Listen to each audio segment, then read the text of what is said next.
So, could you look? We've been talking about pension funds. In the first exchange, pension funds were included. Then they were exempted after Labour complained. Now, in that MOU, the Ministry of Finance said, well, we'll find ways of, meeting our debt sustainability. And we're going to do that with Labour and that with the pension funds. Now, just this month, on the 7th of April, we saw a letter written by the Finance Ministry proposing some terms to pension funds. Yep. The Minister of Finance has been talking about it even at the IMF World Bank spring meetings. He said, well, we said we're going to do this, and that's what we have done. If you look at it, what we're going to do this morning is very simple. Now, he says this proposal has been carefully crafted to facilitate the execution of the MOU, addressing the government's financial needs while maintaining the value of the pension funds. Now, the proposed offer entails exchanging your current holdings of Treasury bonds, ESLA bonds, and Dachi bonds for a menu of the currently outstanding new bonds, that's the 2027 and 2028, featuring an average coupon of 8.4 with a ratio of 1.5. That's entailing an increase in patrimonial value stream of coupons to be received as part of this proposal will therefore be 21%. Now, a value of about, so this is complemented by an additional cash payment instrument of 10% strip coupon. Let's understand everything. A lot of technical jargon. Exactly. Patrimonial value. I am not going to explain all of this to you. I'm going to get Professor Lord Mensah, who's an associate professor at the Department of Finance at the University of Ghana Business School, to help us understand these proposals. And finally, the finance minister's letter says, so you're not going to lose anything. In fact, you're expecting 18.5, you're going to get 21%. So this is something that is very good. Professor Lord Mensah, thank you very much for joining us. I hope you're doing very well this morning. Yes, I am, Winston, and good morning to our listeners. Great. So help us understand all of this. Now, paragraph 3 starts by talking about featuring average coupon of 8.4% with a ratio of 1.15x, thus entailing an increase in patrimonial value. And this is complemented by an additional cash payment instrument of 10% strip coupon, and the stream of coupons to be received as part of this proposal will therefore be 21% compared to the current 18.5% of the outstanding old bonds. What do these mean, first of all? Yes, let me chip in this before I come to the substantive issue, which is the increase in the rate that the proposal is trying to promise. Looking at it carefully, from 18 point something percent to 21%, it's approximately about 3% premium. Now, for the fact that the proposal is calling for additional 3%, then the offer on the table gives a signal that there's some kind of risk involved. Other than that, there wouldn't have been an extension of interest rate. But let's look at the dynamics very well. What is going to be the objective of this proposal? Government intends to enhance the fiscal situation of the country. That is why, this proposal is being put on the table. And then also, we should remember that there are laws that ties pension fund investment to government bonds. And so, therefore, alternative use of, those funds that are going into government bonds are tied without, going into any other investment. We're looking at about 70% minimum allocations into government bonds, but that's per the law, the MPRA's requirement. Now, if it turns out that government is putting up this offer, then the government knows very well the quantum of money that, they are about to, free up as a result of this pensions debt restructure. But we should also understand that clearly pensions are not necessarily investment that people will always, go in for it and then reinvest it somewhere. If you look at our tier 1 to tier 3, the tier 1 is more or less mandatory in terms of where they are supposed to be invested. Now, if you look at the dynamics, you come to understand that the previous domestic restructuring that the government did could not meet the target that, is required of a typical country the doing the debt government restructuring. was targeting 80% and it exceeded it. Yeah, exactly. They were targeting 80%, but the 80% on restructurable restructurable debt funds. So effectively, if you put it in terms of funds available that are supposed to be restructured, it will come to a scale of around 65%. But then if government really wants to hit a target as required globally by all debt restructuring, we're looking at 70% of the restructurable debt. But government was able to achieve that minimum. But the question is, this target that was set, and looking at the dynamics of uncertainties that comes around anytime restructuring announcement comes by, obviously you'll get to know that we got it all wrong. We got it all wrong because, one, we were rushing into the restructuring. We could have embedded all this together, and then also the engagement of stakeholders for them to appreciate that maybe, as the offer is indicating, they're going to be better off in the long run. Okay. We couldn't get that from the government as we are speaking now. So that brought about, that kind of missing of target. And therefore, they're looking at possibility of, restructuring this, pensions to make sure that they fill in, the 5% that they couldn't get. But then the difference in rates that the government is announcing from 18 to 21% tells you that there is that kind of exposure. That is why, the investor community is going to be rewarded with that extra 3%. Now, if there's exposure, we'll come to that exposure, but if there's exposure and I'm rewarding you, originally you're supposed to get 18.5%. Now you're going to get 21%. Isn't that a good deal? Well, looking at alternative use of funds, as we speak now, with a panic in the system, if you are to leave all pension fund holders, they would have free up the regulation. They are going to move all their investment to short term, because as we speak now, nobody knows what will happen in the next 6 months to the next 1 year. So if you free up regulation and leave all pension funds, alternative use of funds are going to be short term, because the system is so panicky to the extent that, the investor community have reduced their horizon. But because in the pensions, it comes in a special way where, you must invest in government bonds, per the regulations, it will be difficult. But if you are looking at alternative use of funds, then I would tell you that the investor will be better off, getting their money and then using the money now compared to the 3% premium that will be added on. Now, let me, get a better explanation of this. And let me factor in paragraph 4 that says in 2023 and 2024, both instruments will pay 5% coupon in cash, and the remainder will be capitalized into the nominal amount of the two bonds in order to comply with the cash constraints and the macroeconomic framework defined under the program with the International Monetary Fund. So you're getting 5% in 2023, 5% in 2024, but in 2025 going, you get more than you're going to get. So in effect, it makes up for the losses, isn't it?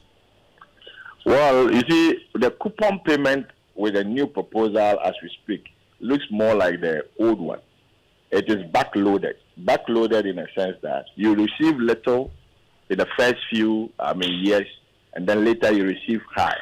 But you see, when you tie it to the macroeconomic dynamics and you relate it to our political, timings, it will come to understand that as we speak, we're trying to shift more of the burden to after our election. And who knows? What is going to happen in the fiscal space at the time? You may have that fiscal, space which you are saving possibly on your interest payment as a result of this debt restructure. But can you guarantee the use of that space that we're going to create in terms of interest payment? Can you guarantee the possible alternative use of the money that we're going to get from not paying the maximum coupon as expected? Can we guarantee that, especially when we are going into an election, and then also IMF has come up, to more or less if we are to get a deal with them to more or less, control, our fiscal space. Then the alternative use will be the monies or the funds that we're going to get from not paying, interest as a result of this debt restructuring. So the risk is being shifted backwards, which for me, a typical, investment analysis, anytime things are not looking good, you better take the risk, now. So for me, I'm expecting, a structure where the coupons will be front loaded. So in the next maybe 2 years, at least the investor will be able to recoup, half of his, principal, and then latter years can be reduced. Help me understand this. Now, you are suggesting that by shifting the risk to 2025, 2026, there is uncertainty, and in your appreciation of risk analysis, that's not the way to go about it? Yes. Why is there a problem? Because, well, I could default now and you lose everything. So why don't we come to a compromise? I'll do this for you subsequently. You see, let's appreciate that when it comes to debt engagement, it's a party. And counterparties are supposed to be comfortable when it comes to debt restructuring. By a situation where you are going to extend maturities, coupons are going to be paid, but the coupons are, backloaded. And let me tell you, see, anytime there's a problem in a financial system, a typical investor looks out for how they will recoup, their principal, just the principal. And the coupon payment is more or less an indirect recovery of the principal. And we always look at the time to maturity and then what we call duration, which we're looking at, the effective time for the bond to mature, which has to do with the time that you are going to use to recoup your principal. And when you backload the bonds, the speed at which you recoup the principal get reduced. And so the risk is shifted to the investor, which in this case is going to be the pension fund managers who are investing on behalf of labor and all the other people who are investing long term. So effectively, it tells you that government is not ready to sacrifice, when it comes to, this bond restructuring. And for me, because bonds is an engagement and it involves two parties, all counterparties must give up for a good restructuring. So let's do a time value of money analysis here. If you do that analysis based on what the government is proposing, is this a good deal? I don't see it to be a good deal. Why is it not? I not? don't see it to be a time value of money. You may have to consider your alternative use of your funds as well. As we speak now, Treasury bill is going for about 20% thereabout. And so if you give the funds to the pension fund managers now, they have that kind of free space to invest that, Treasury bills, they're going for the 20%. Okay. And that's also short term. Or possibly go for fixed deposits if the regulations will not allow them to invest in Treasury bills. So in effect, they are better off going for fixed deposits instead of staying with government. That is if they have the money now. That's if they have, but of course they don't have the money now. And you see, government is making proposals which suggest to you, from risk perspective, may not be able to pay. Whether you have the money now or not, is opportunity forgone. So there's a cost to that decision, and the cost is to the side of the investor. Okay. Now, there's another school of thought, and you are touching on it. The fact that there's uncertainty, and that you're looking at 2023, 2024, the fiscal space it creates, and in 2025, post-election, we know the challenges that we may face in our part of the world, particularly anytime we go for an election. Do you foresee the situation where we probably may say, how about we extend this for 2 or 3 more years post-election 2024?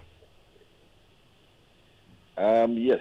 You see, the extension of time may come with certain sacrifice. And like I said earlier, the engagement of creditors is very, very important when they are coming to do restructuring. And that's the reason why I'm saying the government got it wrong in the earlier, what we call debt restructuring. We were in a rush. So as a result of that, we couldn't engage properly. And so, getting the right target became a problem.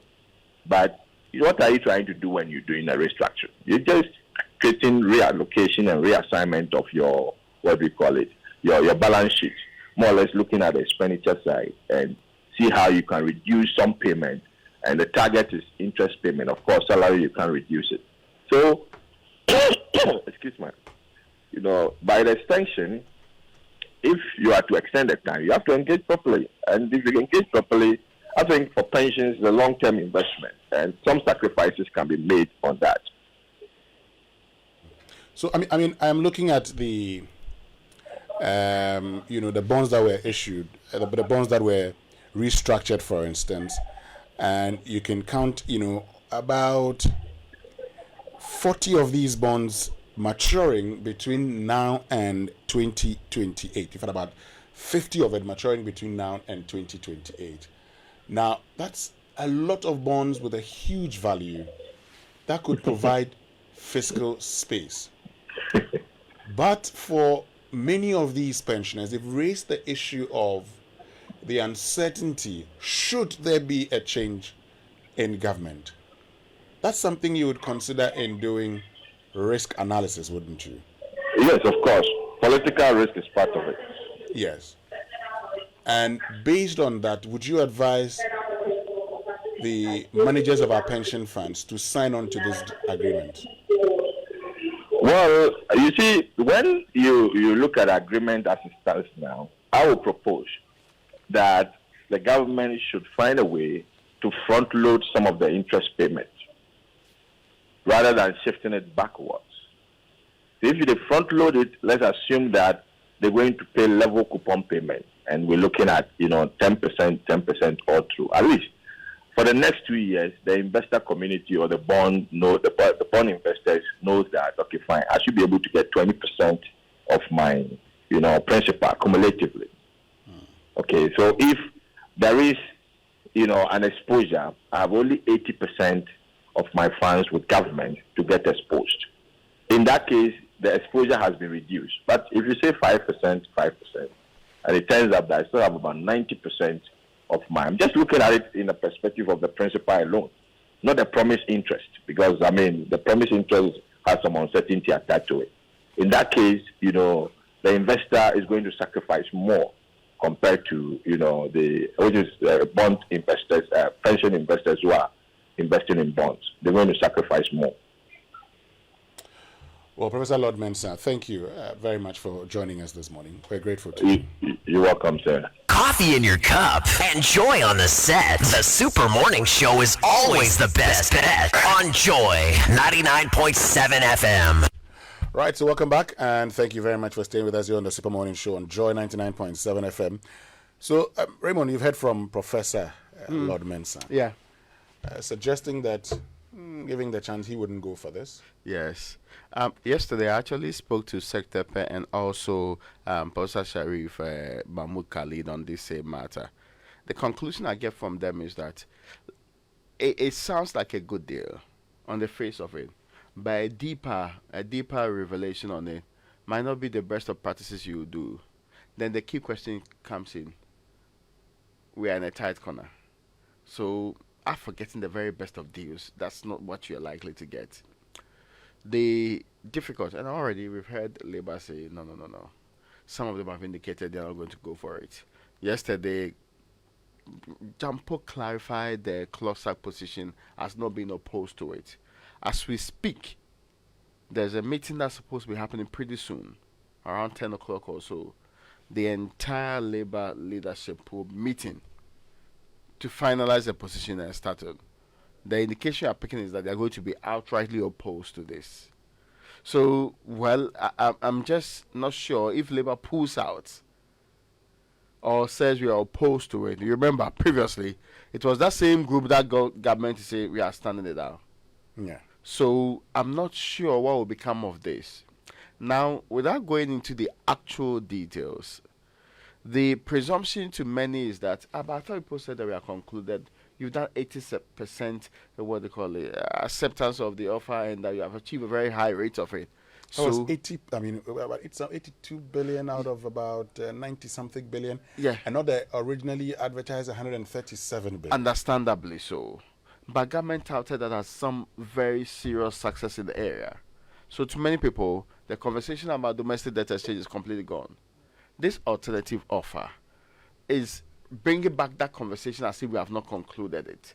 But the most important question here is that the people that they've submitted the offer to, will they agree? And the signals we are picking is that no. It's either they will demand significant improvement, and I'm not sure how government is going to do that. Because when people said this was an improvement of the previous one, they were really talking about, we had a December 5th one. Then we had a second one, which was the final improved one. I remember Professor Lord Mensah and co had dictated that was a major improvement about the first one. So it's not surprising that this looks like a better deal on the face of it. I am just worried that if Labour is not playing ball, government will have a very difficult dealing with this matter once again. First, when fund managers had indicated that we are going to consider it and look at the merits of this particular one, it sounded to many that, are you going to go against Labour? Because the indication from at least UTAG was that the unanimous front and the decision made by Labour is that we are opposed to this. If you do not want a full-blown strike like the 13 previously, if you do not want a massive form of workers' front problems, you really would want to listen to them further. And I suspect if government really wants to push this through, it will be with more dialogue with the groups that we are talking about. But as their indications show, it might not work out. But ultimately, at what point are we going to end the conversation about restructuring? First, because now we were given the impression we had moved to the external debt sector. And that even that, my very good, wonderful, and incompetent finance minister said we had done it at record time and completed the prior approvals and everything. Faster So why than why is this still necessary? This is my question. So these bonds that they are hoping to exchange in this alternative arrangement, they were due soon. They were due to pay coupons and in some cases maturity soon, right? They want to now exchange them for something that will take a bit longer but pay more. Am I right? Mm-hmm. So basically they don't have the cash now. Immediately. So they want to push the thing further. The only way you can have faith in such an arrangement is if you think they will have cash later. Or you trust the people saying it. Exactly, because what stops them from coming to you later when it's time for them to pay you your enhanced, dividends, and then they tell you that, sorry, because of some other problem, some other war in some other country, or some other virus, we have to, postpone your payment again. So we want to give you an alternative plan. Credibility is what is at stake here. So anybody who is going to sign on to this has to have some kind of faith that this government will do what it says. But in recent times, there isn't much to point people in the direction of any such faith. Because government keeps remixing its position. You are in, you are out, you are included, you are exempted. There's no further arrangement. Here's another arrangement. So at what point will somebody get the faith that whatever I'm being offered will come to pass? If government says you are better off with this new deal, that I will actually be better off. I will actually see my money at some point. Because investment it's a planning decision that you are making. That I'm going to put my money away until this date. I'm going to go without it until this date. But beyond that date, I'll need it. Will you get it when you need it? So somebody sent me a message, and I'll share my thoughts briefly on this. Says, Winston, where will the finance minister be in 2025? He wants to create trouble to look good now and leave the trouble for the next person after the elections. Did he and the president celebrate success with the DDEP? So what did he tell IMF that we do not know? Now, Labour should have known the moment government said we were still going to explore alternatives in ensuring our debt sustainability, that we were always going to come back with a proposal. The question is, should government have sat down with Labour, discussed all of these things before writing a letter, or it can write a letter to them and say, let's start from there? It looks like this is the position government feels may work for it, and it's suggesting it to Labour. What's been the position of CLOSAC? Now, CLOSAC's own, as Jampo redefined that to mean that Mr. Bampuado did not say they accept it. In fact, his position is that Mr. Bampuado gave options, what will possibly make them consider it, but did not say they accepted it. And even indicated that they are going into a meeting as Labour generally to go and take a decision on it. So that's the clarification he gave on it. So what are the options? And first, you would see here, not the usual antagonism that was met with the first time. Yeah. You'd see here the chamber of, trustees, corporate trustees. Oh, we're going to set up a technical team to look at it and everything. But when the first one was announced, immediately, Outright. we don't accept this. I asked that simple question: what has changed over the period? And for all of us, as persons who contribute to these funds, are we pleased with the current processes? Look, if you're giving me 5% this year, instead of giving me, 18.5%, and you see our computers and add it to your money later, that time, would I have the same value I would have had for my money this time around?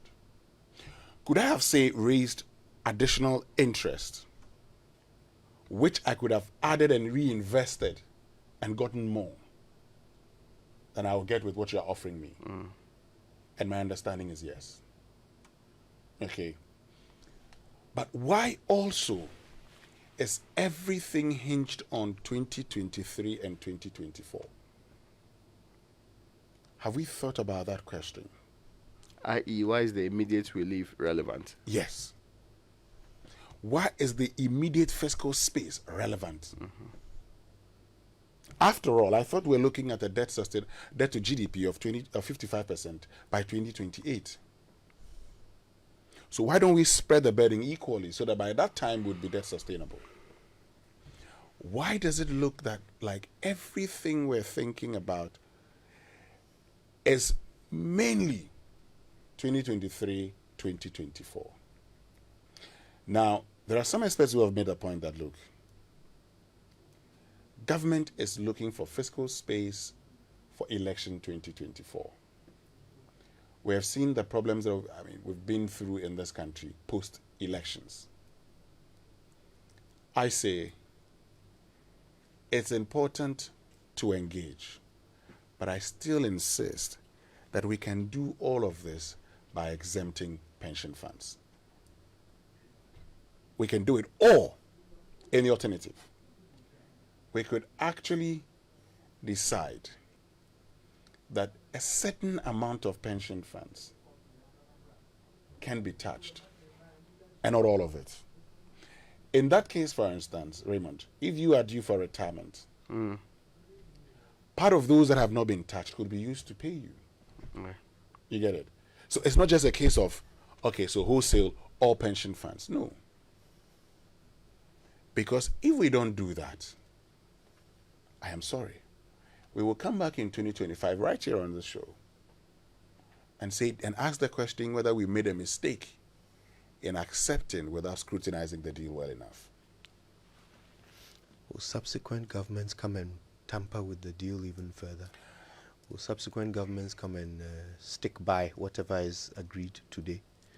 Have we not seen some before? And that's another point. So if the NPP loses in the 2024 election, if they lose, would the NDC government be willing to continue with this? Now, it's a case of government is a continuum. I mean, so liabilities are liabilities on government, assets are assets for government, and it's not for a particular party. But have we seen instances where new governments have restructured agreements and have said we cannot pay? So many. So many of them. So this particular agreement... Critical case in mind, the energy sector, what do you call it, contracts. Contracts, Remember, the take or pay or whichever take and pay situations that we found ourselves. We have seen some of the contracts being cancelled. Others being renegotiated. Renegotiated here and there. And the finance minister, in fact, if Mbura would get you the full sound, the finance minister at that spring meeting is actually talking about even the IPPs and how they're negotiating with them. My thinking is that after the negotiation, the current debt of about 1.4 billion could be reduced to about 500 million. Okay, just listen to the finance minister. There is no second round of DDEP. What we know and that we are doing is that there were some outstanding instruments to work on, and that really was the cocoa bills from Cocoa Board, and also the government of Ghana US denominated local bonds. And the IPP debts. Those are just, I would say, contingent that makes sense for both parties. I think there was also discussions about the pension funds, which we were excluded. We did indicate last time about the MOU that we had signed with them. And we should be clear that in the MOU, we agreed to pursue mutually beneficial options within the debt sustainability limits, as we continue. So those discussions continue to be going on, and we are engaging them. So I'm not sure what the interpretation of that to mean. The DDEP was to achieve what really? Debt sustainability. Yeah. What does this also seek to achieve? Debt sustainability. Basically the same thing. Now, there's an HR consultant sending me this message. He says, we, the people, are the real owners of the funds. Have they sought our mandate for negotiating with government? Delaying to 2025 means a lot of people will lose out if they retire or take their funds before 2025. And that's why I come in to say, have we thought about the fact that graduated? So, for instance, part of it would go into it right now. Because if you put everything in it, the people who are retiring this year. Yeah. It's after retirement. Because you need to go for IMF. Yeah, at some point in time, that one becomes a bit ridiculous. In fact, it was the same reason raised in that Labour heavily opposed this. Yes. That you see, you cannot be unconscionable in the treatment of your retirees. It's almost as if you are punishing them for retiring. Yes. That's not what you do to that group of people. So there was a lot of sense made at the time. So if you're improving it, it should take into consideration that part of the conversation, because it's absolutely crucial. Nothing should affect the retirement. Like these retirees are greedy. They saw some, massive investment that was paying out some crazy money, and they went to put their pension on it. No. You yourself have set up laws that made it so that their money must be invested in this thing. Mm-hmm. And now you are saying you don't have money. You can't create victims. You can't create victims through your ineptitude. So honestly, this thing now. Well, let's do the consultation. We'll start a consultative process here. We're activating the phone lines.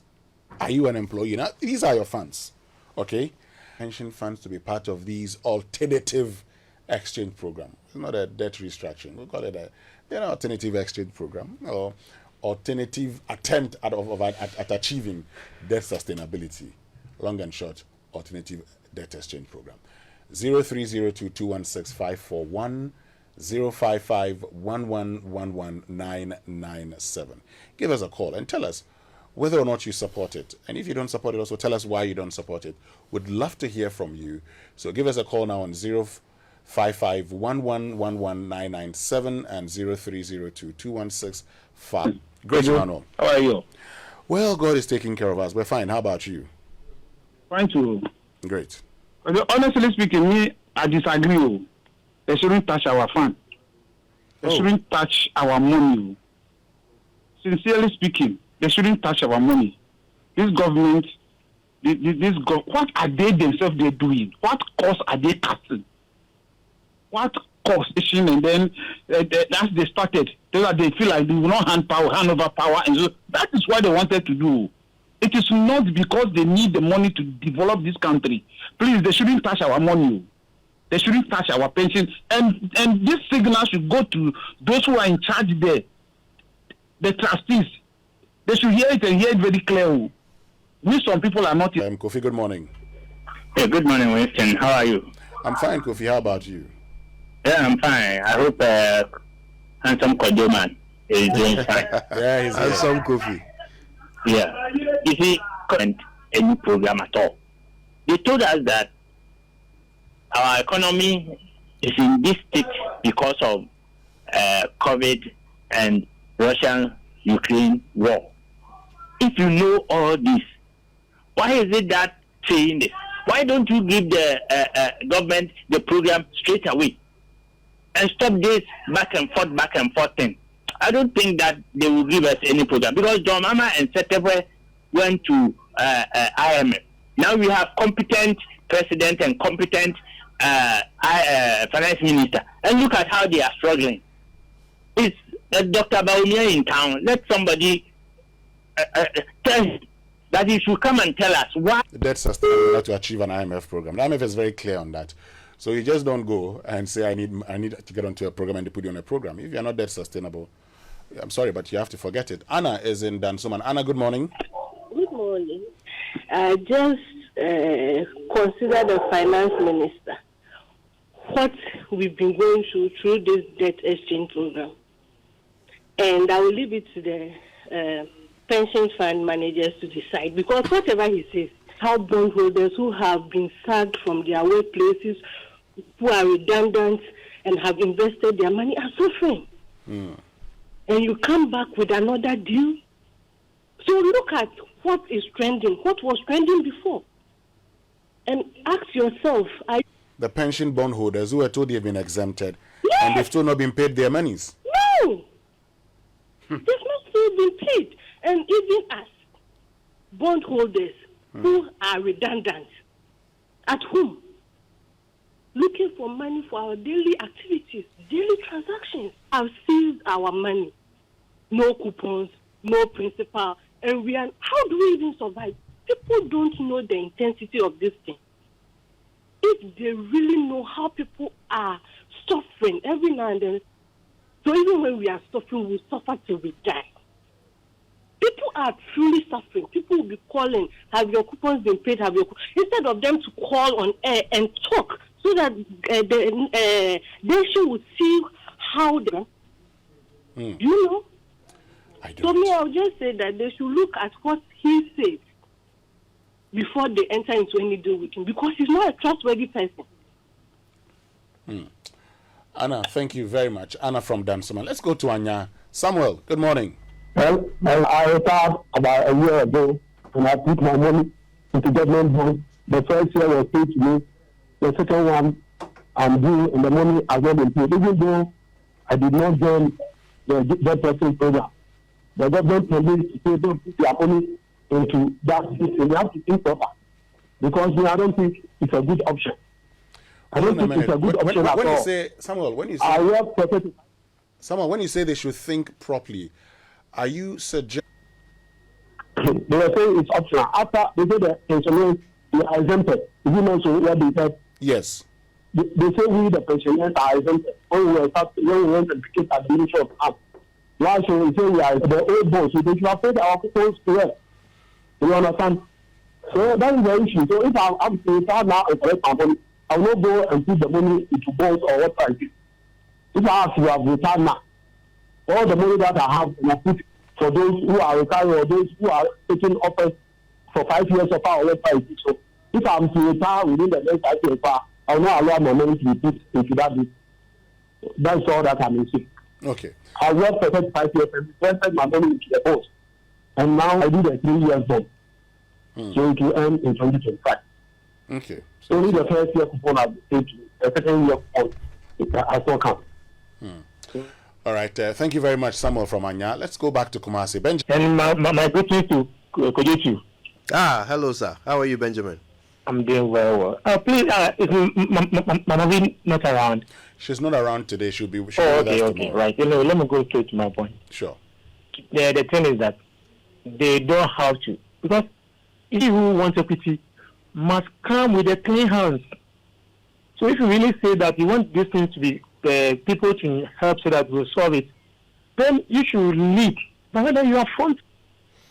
Let me give you a clear example. Personally, I have money with NTAC, and they keep on saying that NTAC, Smith is the majority shareholder in NTAC. Since 2020, up to date, they've not paid you. It's not easy at all. And I know, not real, but I know a couple of friends, because of, we know that NTAC is 2% above the treasury rate, and it became a little bit lucrative. So if you have a money and see, and it's a government, national trust holding company. Yeah. Seriously, it's not the best at all. It's not the best. Great. Thank you very much, Benjamin from Kumasi. Let's go to Sunyani, where Big Joe is listening to us online. Big Joe, good morning. Great. Listen, I mean, some of us as workers, young workers as we are, we disagree. And I think I personally have a provident fund kind of arrangement. Okay. And sincerely speaking, one thing we should be honest about is that even some of us who are not experts, we all saw this problem coming. Innocent investors like us who invested in our provident funds and all that should be the people bearing the brand. Okay, and listen, I want to say this. Honest view is that I don't think we have leaders in this country. I sincerely don't think we have leaders in this country. And that is the mistake that a lot of you in the media have been doing. You refer to some of the people as leaders, and I don't think we have leaders yet. Thank you very much. Thank you very much, Big Joe, all the way from Sunyani. Let's go to Latte. Papa Ansa, good morning. Good morning, Soren. Yeah, good morning, Okonfu and Raymond. Good morning. God bless you for doing. Who should work? You bring a pension, Katra. I am making you so kwakoji. Why? Why did you cry and put it here, sir? Historian, the other time, do they get S-Gracia? That's my question. At the end of 4 years, will they be giving S-Gracia? They will. They will? Yes, provision, isn't it? Let's get to Jamestown. Salam, good morning. Good morning, sir. Yes, Salam. This NPC government, I just don't know. You see, we're not even able to pay them salaries. The government starts uncontained, completely doing nothing. But you know, most of the private schools, they contribute to the Smith pension, the Smith pension. Every worker contributes that. At the end of every month, 10% of my salary is taken as pay as you earn. Government provides nothing to help anybody. Now that they are in difficulty, they are calling on others to come and help them solve their problems. A whole former Chief Justice came around to come and tell us Salam, what's your position? And that is better sit up and handle the economy. We citizens in Ghana, I don't know whether we all of us have been trained by women, but we cannot stand up, lead the kids, and make people come back to their senses and leave pension funds alone. Thank you. Thank you very much, Salam. We are all human beings, and all of us can, at any point in time, choose to demonstrate or not. The country has not become any, gender just because people are not demonstrating. Fred is in Sunyani, is listening via Sky FM. Fred, good morning.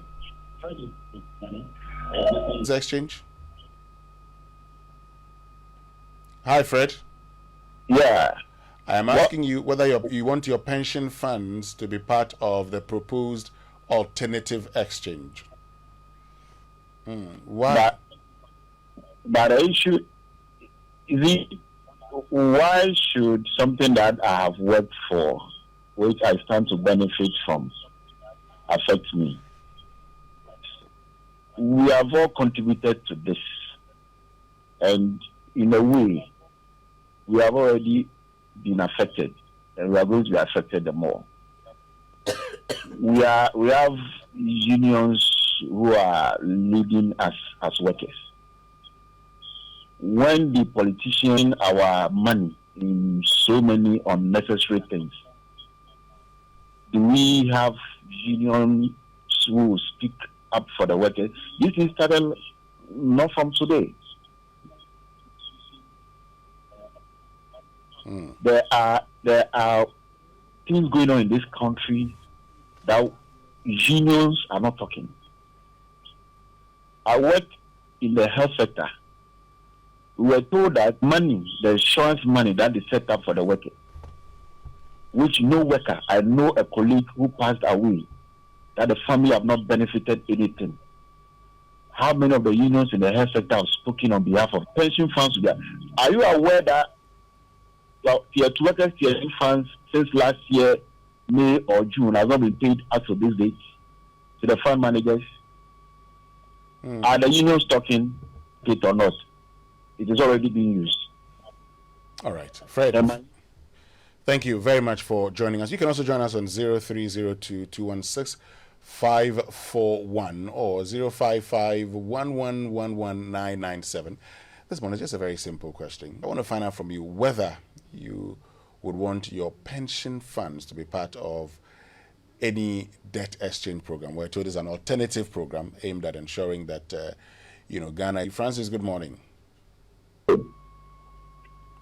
Good morning, Francis. Good morning, Winston. Yes, Francis. Share your thoughts with us.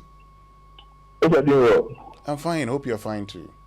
Yeah, I'm doing well. But I think the government shouldn't include the pension funds.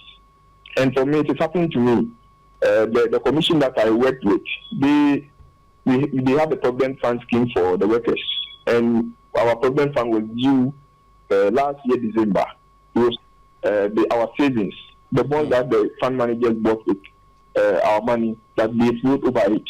And the absurd thing is that these people keep telling us that we are in this together. We are taking this money and enjoying their luxurious life, and they come here and tell us that we are in this together. How are we in this together?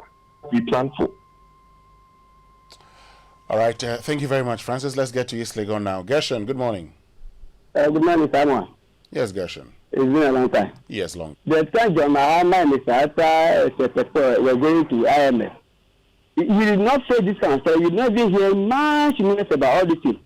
Before you realized everything was okay. And then by these people are struggling this one. I don't know why do you enter here? It means they have done something wrong. They did not do something right. They shouldn't touch my slate first. Yeah, please, it's not very shady. I beg. Thank you. Thanks.